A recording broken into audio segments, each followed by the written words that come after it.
오늘 우리가 이사야 8장 9절부터 18절까지 본문을 읽었는데요.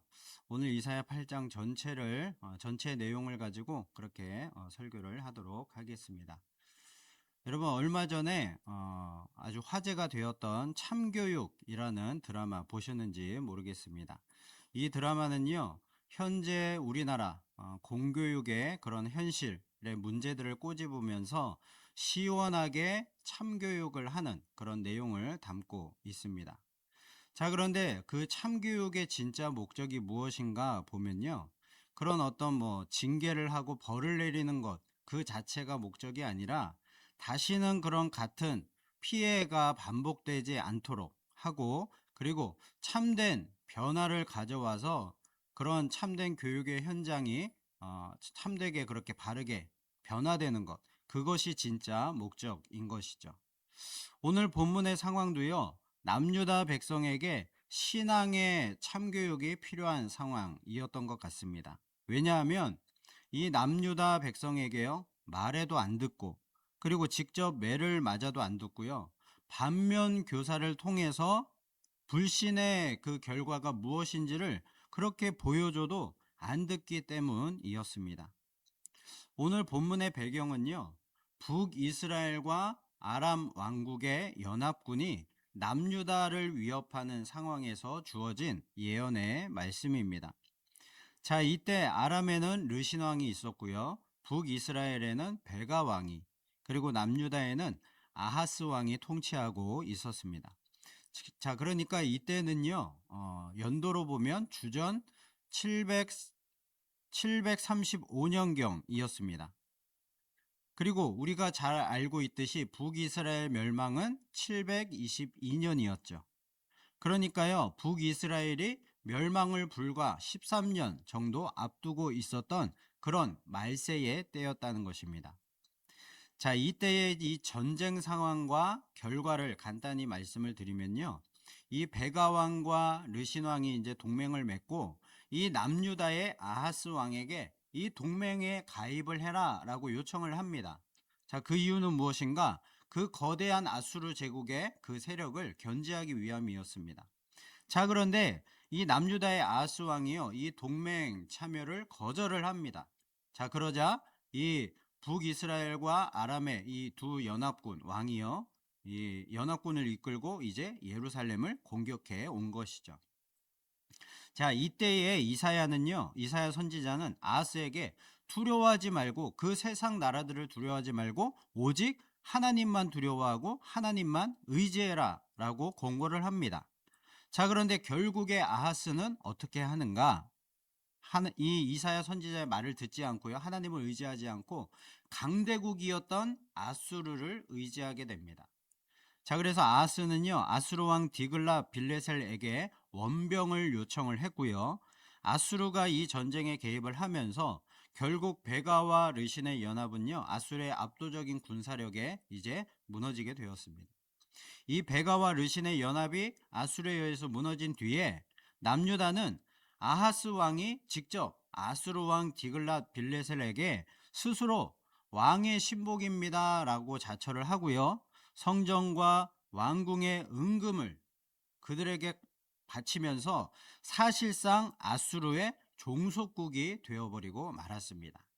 자, 이후에 아하스의 아들이 히스기야가 즉위를 하면서 종교 개혁을 일으키고, 그리고 반아수르 정책을 통해서 어떤 독립의 회복을 시도를 했지만 결국에는 아수르의 압박이 계속 이어지는 그런 형국을 보게 됩니다. 자, 오늘 본문 이사야 8장은요, 단단하게 굳어져 버린 인간의 이 불신, 그리고 이 고집의 문제를 다루고 있는 것이죠. 말해도 안 듣고, 직접 매를 맞아도 안 듣고, 반면교사를 통해서 이 불신의 결과가 얼마나 끔찍한 것인가를 보여줌에도 불구하고 안 듣는 자들에게 과연 길은 있는가, 희망은 있는가, 이대로 그냥 망할 수밖에 없는가 하는 것입니다. 여러분, 우리가 이 질문을 가슴에 품고요, 우리를 향한 하나님의 안타까운 그 심정과, 그리고 그 속에서 찾아오는 유일한 희망을 발견하게 되는 은혜의 시간 되기를 소원합니다. 자, 오늘 본문 1절을 보면요, 하나님께서 이사야 선지자에게 아주 이상한 명령을 내리십니다. 1절 보시면 여호와께서 내게 이르시되 너는 큰 서판을 가지고 그 위에 통용 문자로 마헬살랄 하스바스라 쓰라. 자, 큰 판자떼기를 가져다가요. 통용 문자, 즉 지나가는 사람 모두가 다 알아볼 수 있는 그런 글씨로 마헬살랄 하스바스라고 적어 놓으라는 것입니다. 자, 그리고 제사장 우리아와 스가랴를 불러서 이것을 공증하게 하십니다. 아, 이것이 확실한 하나님의 말씀이다, 예언이다 라고 그렇게 이렇게 증언을 하는 것이죠. 자, 그리고 얼마 뒤에 이사야의 아내가 아들을 낳았는데요. 하나님은요, 그 아들의 이름도 마헬살랄 하스바스라고 지으라고 하십니다. 자, 이 이름의 뜻이 무엇인가? 마헬이라는 것은요, 빠르게 라는 뜻이고요. 살랄이라는 뜻은요, 약탈품이라는 뜻이고요. 그리고 하스는 재빨리, 그리고 바스는 노획물이라는 뜻입니다. 자, 그러니까요, 이것은요, 대적들이 신속히 노략을 당할 것이다. 즉, 하나님의 심판이 이제 임박했다라는 그런 뜻입니다. 자, 그리고요, 4절에 보면 아기가 엄마 아빠하고 입을 떼기 전에, 즉 매우 이른 시일 내에 예루살렘을 위협하는 이 아람과 북이스라엘 연합이 아수르에 의해서 이제 멸망할 것이다 라는 약속을 주고 있는 것이죠. 자, 그러니까요, 지금 아람과 북이스라엘의 연합군이 지금 남유다를 위협하고 있는 이 상황에서요, 하나님께서 무슨 약속을 주시는가? 이 남유다와 북이스라엘과 아람의 연합군은 아수르에 의해서 결국 멸망할 것이다 라는 약속을 주고 계시는 것입니다. 그러니까 하나님의 말씀대로, 하나님의 뜻대로 모든 것이 될 것이니까 남유다 너희는 하나님을 의지해라 라는 그 말씀을 하고 계시는 것이죠. 지금 당시에 이 예언의 말씀들이요, 길을 갈 때에도 그 큰 판자 위에 마헬살랄 하스바스라는 예언의 말씀, 결국 망하게 될 것이다, 대적들이 망하게 될 것이다 라는 그런 하나님의 말씀이 적혀져 있고요. 그리고 이 이사야 아들의 이름도 마헬살랄 하스바스, 망하게 될 것이다, 대적들은 망할 것이다 라는 그런 이름들이 계속 불려지고 있으니까요, 온 사방 남유다 전 지역에 이 하나님의 예언이 이렇게 퍼져 있는 것이죠. 여러분, 왜 하나님은 이렇게까지 이 멸망의 예언을 주고 계시는 것일까요? 남유다 백성에게 하나님을 의지하지 않는 자들의 운명이 바로 이렇게 될 것이다, 하나님의 말씀대로 결국 될 것이다 라는 것을 보여주시기 위함인 것입니다. 그러니 남유다 백성들만큼은 절대로 세상 의지하지 말고 이 아수르 강대국을 의지하지 말고 오직 하나님만을 의지하라 라는 하나님의 뜻인 것이죠. 자, 그리고 나중에라도요, 하나님의 말씀대로 이 아람과 북이스라엘 연합군이 아수르에 의해서 망하게 되면 그때라도 회개하고 하나님께 돌아오라는 것입니다.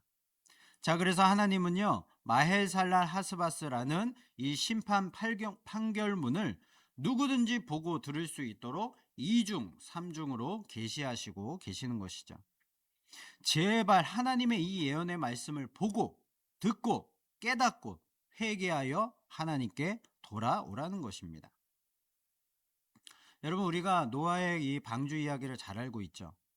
노아가 산 위에서 방주를 짓는 그 시간 동안, 무려 100년이 넘는 그 시간 동안요, 온 동네 사람들이 노아를 향해서 손가락질하며 그렇게 비난을 했을 것입니다. 저 미친 영감이 날씨도 이렇게 쨍쨍한데 비가 무슨 온다고, 홍수가 난다고 산에다가 저렇게 커다란 배를 지금 수십 년째 만들고 있네 하고 말입니다.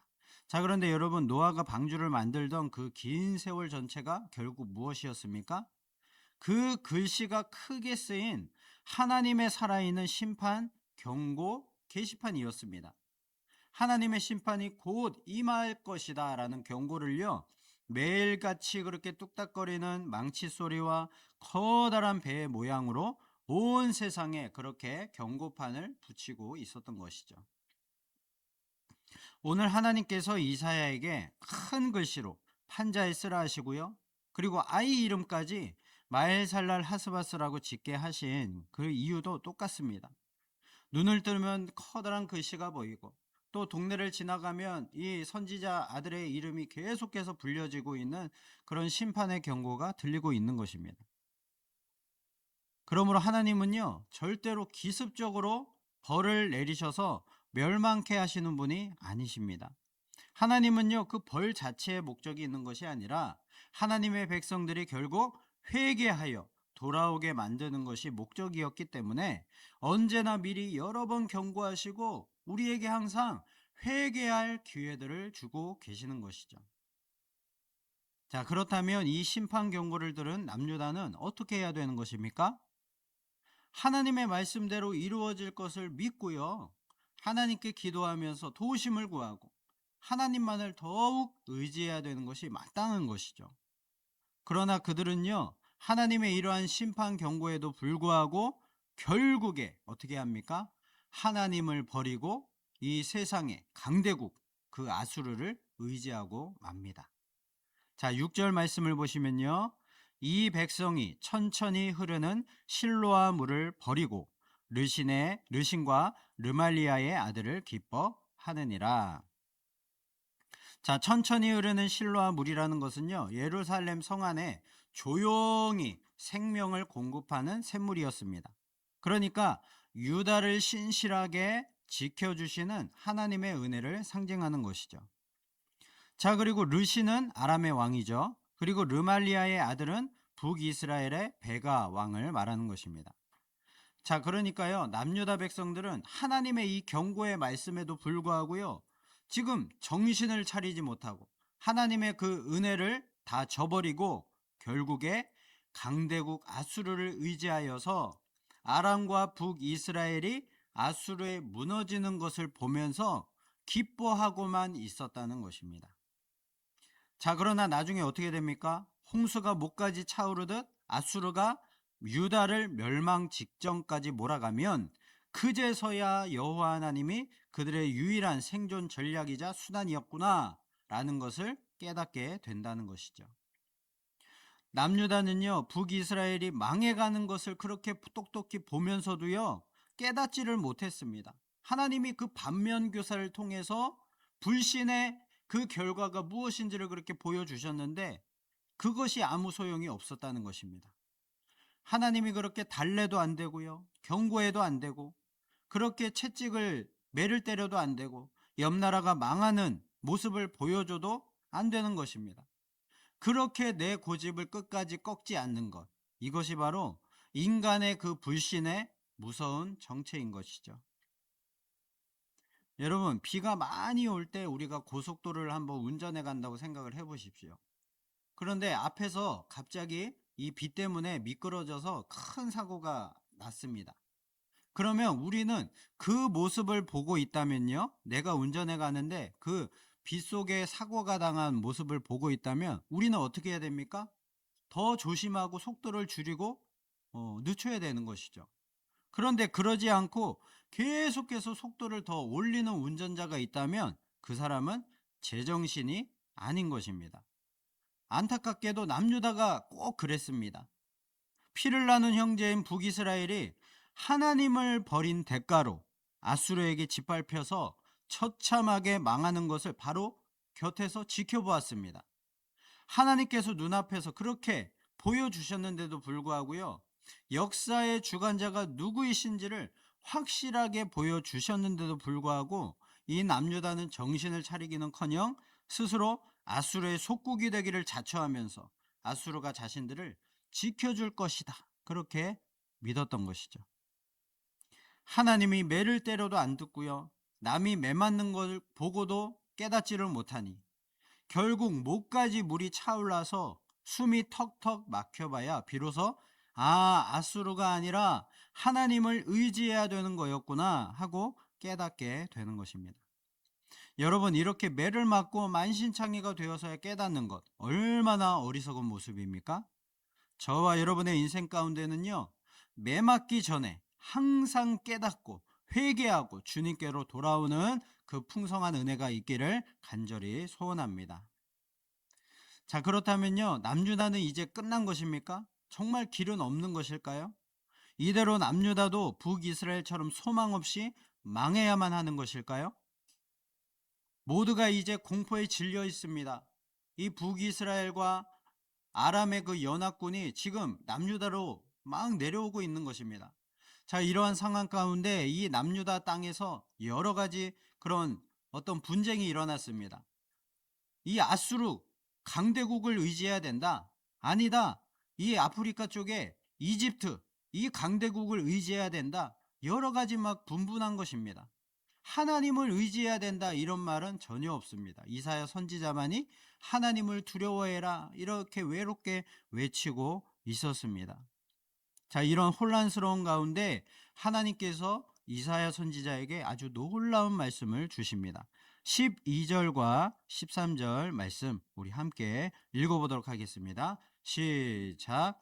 이 백성이 반역자가 있다고 말하여도 너희는 그 모든 말을 따라 반역자가 있다고 하지 말며 그들이 두려워하는 것을 너희는 두려워하지 말며 놀라지 말고 만군의 여호와 그를 너희가 거룩하다 하고 그를 너희가 두려워하며 무서워할 자로 삼으라. 아멘. 여러분, 이 말씀을 꼭 가슴에 평생 새기시기를 바랍니다. 여러분, 세상 사람들은요, 눈앞에 닥친 문제, 그리고 위기, 어떤 질병, 그리고 강대국의 위협들, 이런 것을 보고요, 벌벌 떱니다. 두려워하는 것이죠. 그리고 그 두려움을 피하기 위해서 어떻게 합니까? 인간적인 온갖 꾀를 내고 방법을 그렇게 동원합니다. 그 방법이 무엇인가?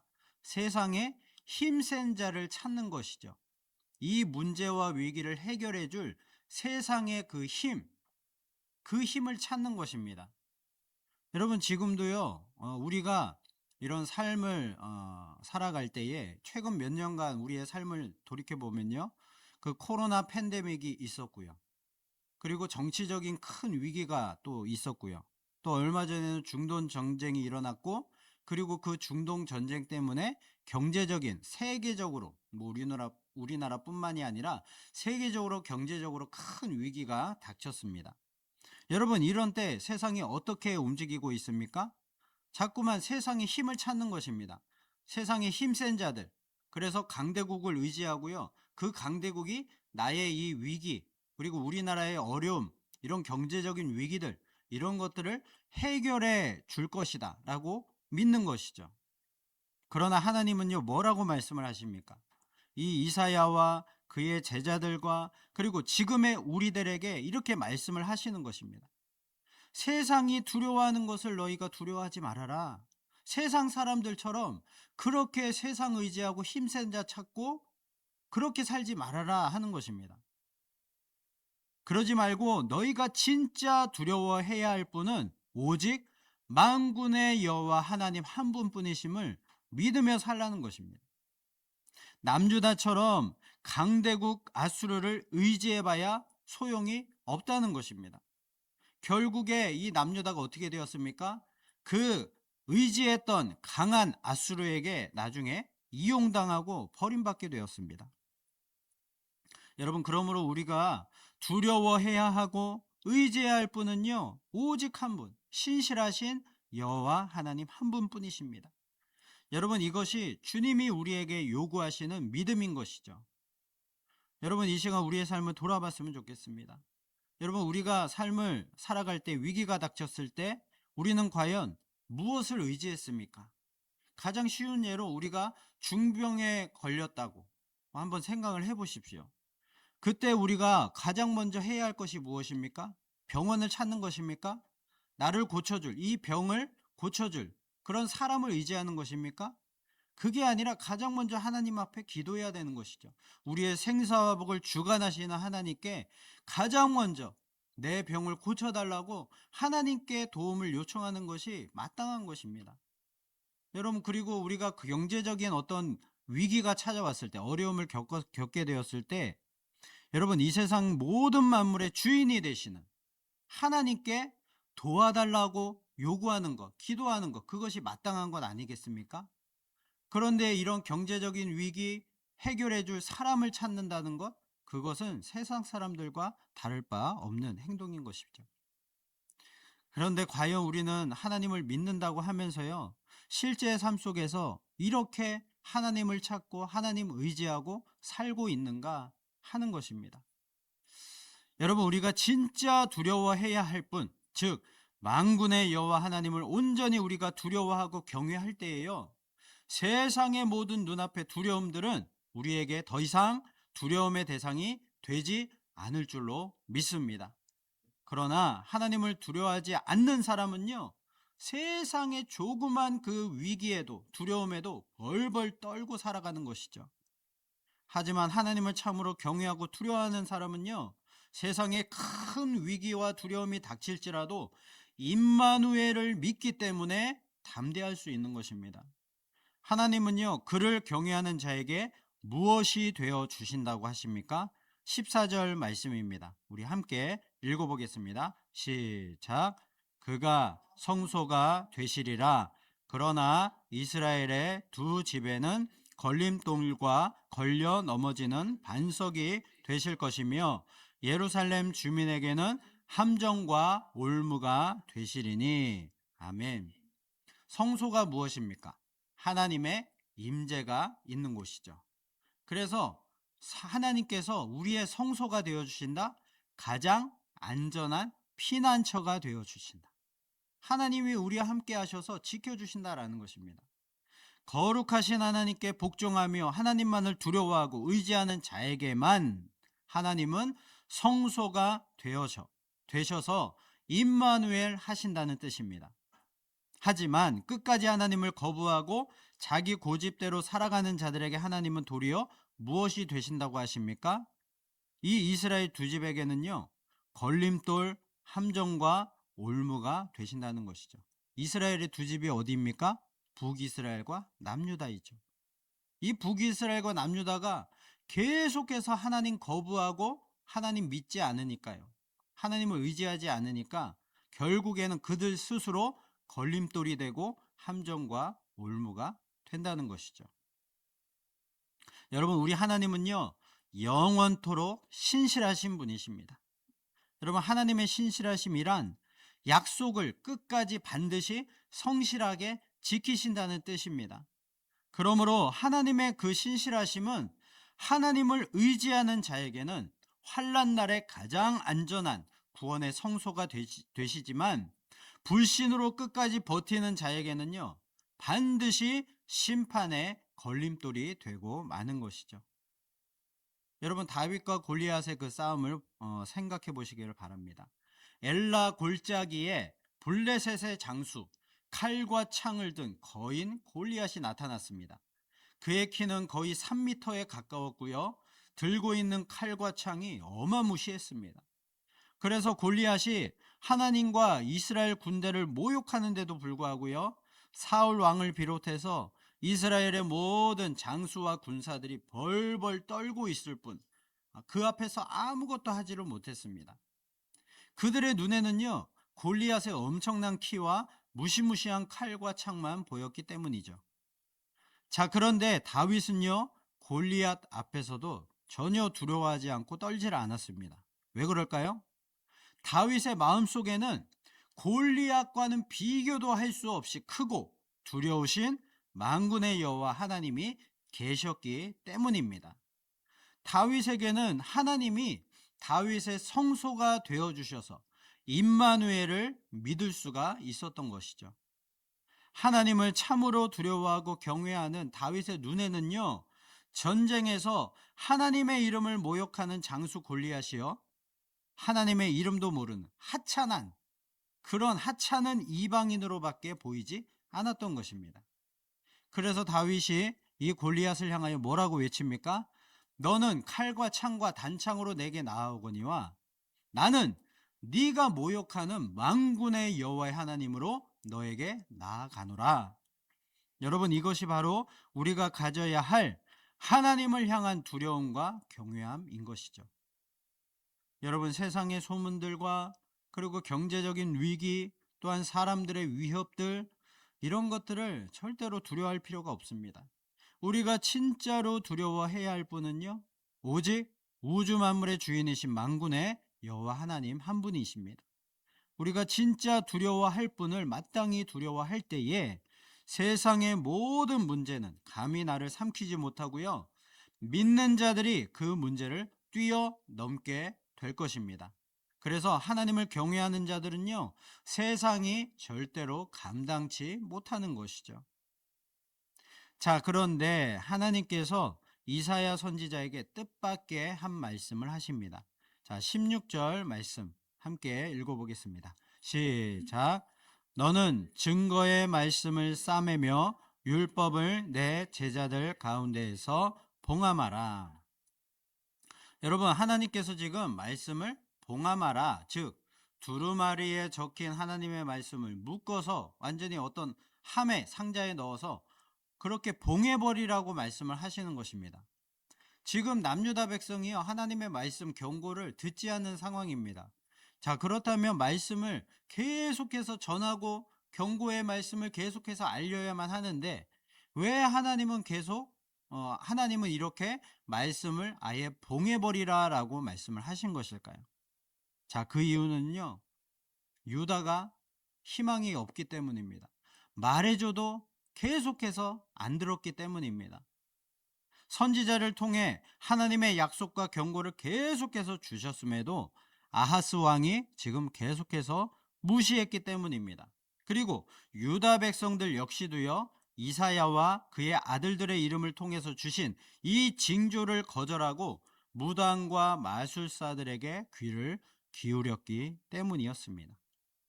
자, 그 결과가 어떻게 되었습니까?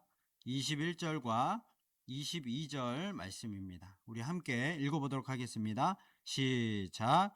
이 땅으로 헤매며 공고하며 굶주릴 것이라.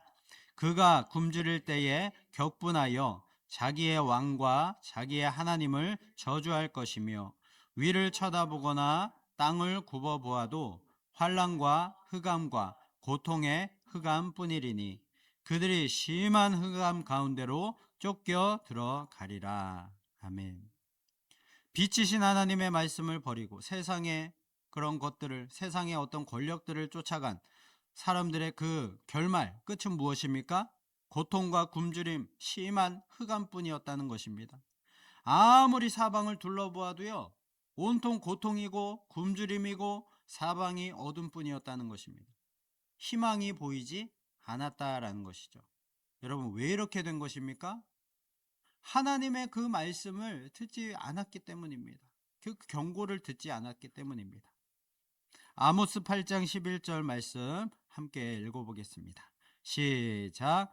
주 여호와의 말씀이니라. 보라, 날이 이를지라.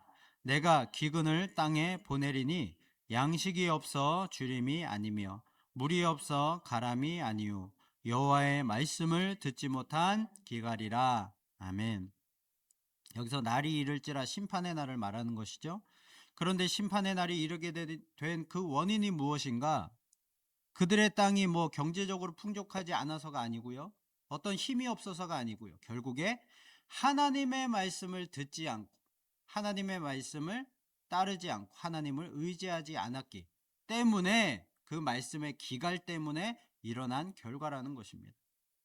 마찬가지로 남유다에게도요, 이런 고통과 굶주림, 심한 흑암이라는 결과가 일어난 것은요, 말씀을 듣지 않았기 때문에, 하나님을 의지하지 않았기 때문에 닥친 결과라는 것이죠.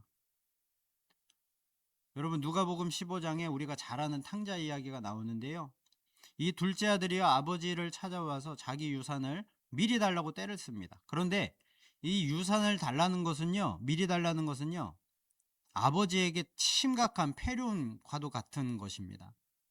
아버지에게 빨리 죽으라고 말하면서 그렇게 유산을 달라는 것과 똑같은 말입니다.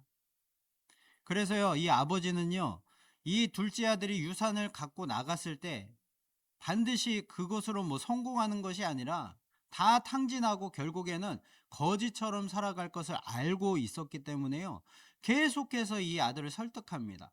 타일러도 보고요. 설득도 해보고 이렇게 윽박 지르기도 하고 계속해서 설득을 합니다. 그런데도 이 아들은 고집을 굽히지 않습니다. 자, 그래서 결국 이 아버지가 어떻게 합니까? 그 유산을 다 주면서 떠나보냅니다. 여러분, 아버지가 이 유산을 주어서 떠내보낸 것이 그냥 망해버려라 하는 그런 마음으로 보냈겠습니까? 절대로 그렇지 않습니다. 아버지는요, 아들이 계속 말을 듣지 않으니까 어쩔 수 없이 최후 수단으로 유산을 주고 떠나 보낸 것이죠.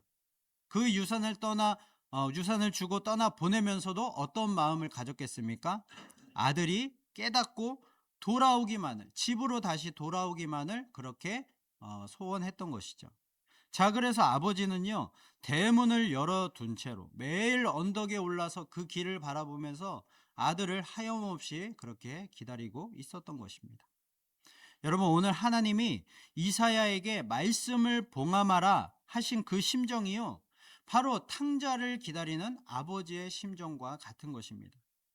아무리 타이르고 경고를 주고 선지자를 보내도 안 들으니까요, 이제 마지막 수단으로 예언의 이 말씀들을 봉인하여서 이제 미래를 위해서 이 말씀을 보존하시겠다라는 것입니다. 그 나중에 미래에 이 이스라엘 백성들을 다시금 회복시키시고 그렇게 예루살렘을 재건하시겠다라는 것이죠. 지금은 유다 백성이 하나님을 거부하고 있지만 하나님의 말씀은 폐기되지 않고요, 소수의 나중에 그 신실한 그 믿음의 공동체가 다시 돌아와서 그 하나님의 믿음을 계승하여 이루실 것이기 때문인 것이죠. 여러분, 실제로 남유다 왕국이요, 이제 바벨론에 의해서 멸망을 당하게 됩니다. 그리고 70년 포로 시대가 시작이 되고 그 포로 시대를 거친 뒤에 포로에서 돌아온 소수의 이 유다 백성들이요, 성전을 재건하고 성벽을 다시 재건하고, 그리고 에스라는 역대기 성경을 써서 말씀을 백성들에게 가르치고요, 그리고 느헤미야와 함께 포로 귀환 백성들의 신앙 개혁을 이끌었습니다. 하나님의 그 약속의 말씀대로 이 이스라엘이, 예루살렘이 다시 재건되는 역사가 일어나게 된 것이죠. 여러분, 왜 하나님께서 선지자에게 말씀을 봉함하라고 명령을 하셨는지, 여러분, 하나님의 그 애틋한 마음이 여러분 조금은 이해가 되십니까? 하나님은요, 절대로 내 말도 듣지 않는 너희들 꼴도 보기 싫으니까 다 망해버려라 하는 그런 마음이 아니었던 것입니다. 자식이 아무리 타일로도 안 듣고 결국 제 발로 죽음과 절망으로 걸어갈 때 그 모습을 차마 눈뜨고 볼 수 없어서 얼굴을 가리시면서 눈물을 흘리시는 그 부모와 똑같은 심정을 하나님이 가지셨던 것이죠. 지금은 너희가 아무리 얘기해도 듣지를 않으니 내가 이 말씀을 봉인하겠다. 그러나 결국 이 말씀대로 반드시 이루어질 것이다. 그 날에 회복될 내 나라, 내 백성을 위해서 이 말씀을 그렇게 보존하는 것이다 라고 말씀하시는 것입니다. 여러분, 이것이 바로 선지자 이사야의 마음을 찢어지게 만들었다, 하나님의 그런 탄식이었습니다. 여러분, 오늘 설교를 시작하며 던졌던 이 질문을 다시 한번 떠올려 보기를 원합니다. 말해도 안 듣고 직접 매를 맞아도 안 듣고 반면교사를 통해서 직접 이 불신앙의 결과들을 보여줘도 안 듣는 그런 자들에게 과연 길은 있는가? 소망이 있는가? 그들은 과연 그냥 망해버려야 되는 것인가? 그 답이 무엇입니까? 인간 스스로에게는 절대로 길이 없다는 것입니다. 인간의 그 지독한 고집과 불신은 결국 자기가 파놓은 함정에 빠지고 목까지 물이 차오르는 고통을 겪고서야 겨우 그치는 것입니다. 참으로 미련하고 참담한 것이 인간의 죄성인 것이죠. 그러나 그럼에도 불구하고 희망이 남아있는 이유는 무엇입니까? 우리의 신실함 때문이 아닙니다. 오직 하나님의 신실하심 때문입니다. 유다 백성은요, 하나님을 버렸지만 하나님은 이사야와 그 제자들에게 말씀을 봉인해 두셨습니다. 왜 그럴까요? 훗날 그들이 흑암 속에 떨어져서 참혹한 대가를 치르고 돌아올 때 다시 그 말씀을 펼쳐서 보여줄 회복의 말씀을 남겨두기 위함이었습니다. 그 흑암의 끝에서 하나님은 마침내 이사야 9장의 선언처럼 흑암에 행하던 백성이 큰 빛을 보고 사망의 그늘진 땅에 거주하던 자에게 빛이 빛이도다라는 메시아의 구원의 빛을 준비하고 계셨던 것이죠. 사랑하는 여러분, 오늘날 우리도 매일의 삶의 자리에서 위기와 문제들과 두려움들을 만납니다. 건강과 물질의 위기, 자녀의 문제, 또한 미래에 대한 불안들이 정말로 이 세상의 아수르 군대처럼 우리를 향해 밀려옵니다. 그 살떨리는 위협 앞에서 우리는 어떻게 해야 됩니까? 세상이 두려워하는 것을 따라서 두려워하지 말아야 한다는 것이죠. 우리는 오직 여호와 하나님 한 분만을 진짜 두려워할 자로, 진짜 경외할 자로 삼아야 한다는 것입니다. 하나님을 경외하는 것이 지혜의 근본이라고 했습니다.